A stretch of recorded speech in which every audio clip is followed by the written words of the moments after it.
Mr. President, let me ask you a question that is on the minds of many people in the event, given U.S. Forces withdrawing, given potential Taliban resurgence, which is what happens to women in Afghanistan. 20 years ago, under the Taliban, they couldn't go to school, they could barely leave their houses, they couldn't work.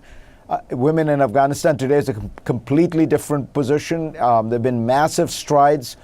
Is there a danger of all that being reversed?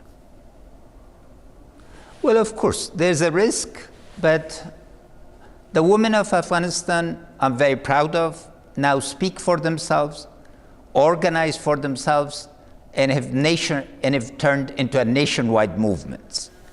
If the Taliban want to be stakeholders in the future, they need to recognize that women of Afghanistan aspire to the type of freedom that existed during the time of the Prophet, peace be upon him. Don't forget, Khadija, the wife of the Prophet, was one of the richest women on earth at that time. There is a culture of participation in commerce, in learning, in literacy, and others.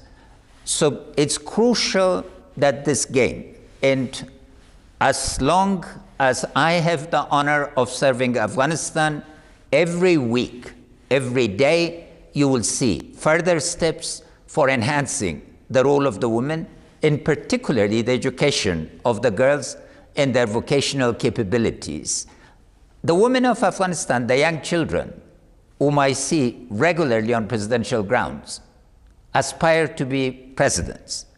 They're pilots, they're ambassadors, they're ministers. The horizon is open to them. This would be one of the greatest injustices in terms of human rights in history if we don't respect this and consolidate it. Let me ask you about the regional dynamic with U.S. forces withdrawing. Reports suggest that Pakistan has never really stopped supporting the Taliban, that the Taliban, in fact, during the negotiations in Doha, the Taliban representatives flew back and forth to Doha directly from Pakistan, not even bothering to pretend that they were as they used to do in the past. Is Pakistan going to allow an independent, neutral Afghanistan, or are they likely to interfere? And is that interference likely to be solidified by a very strong Chinese support? Well, first of all, it's a moment of choice for Pakistan. All its calculations have been wrong. Verbally, the leaders of Pakistan all fortunately acknowledge that they do not want a Taliban government in Afghanistan, that they would like to see a peaceful, stable, democratic government in Afghanistan. We are key to their prosperity. You know, the rate of growth in Pakistan could enhance by 2% in a stable and connected Afghanistan. We have a world to win together. So there are two options: win, win, win. Connect to Central Asia through us,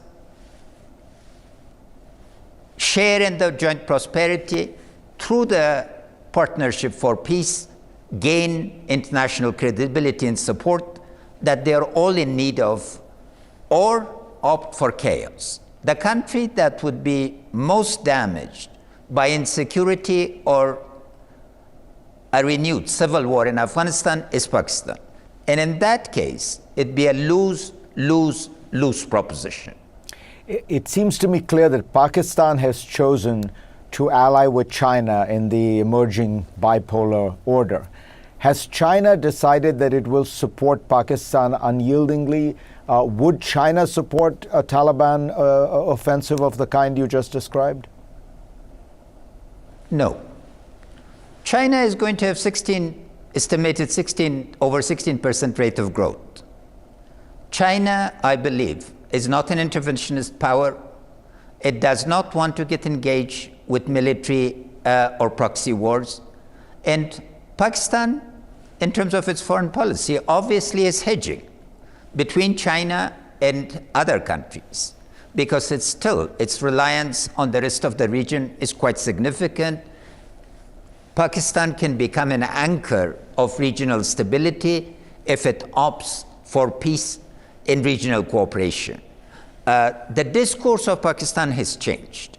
There was a security conference in Islamabad where the talk is really significantly about harmony and cooperation. To expect that China, after the great COVID reset and the significant adverse impact, will get involved in regional conflicts directly, I think is remote. Furthermore, we have a lot of positive relationship with China, and the growth of China now is going to be the factor, as is growth of India, for regional prosperity. All of us, I think, are strong stakeholders not to get involved. And for Afghanistan, we do not want a replacement in terms of seeking to replace the United States and NATO with some form of patronage. We want to have a multi-aligned policy where we are friends with everybody and not part of their quarrels, and hence our agenda of permanent neutrality that will benefit everybody. Thank you, President Ghani, for that important conversation.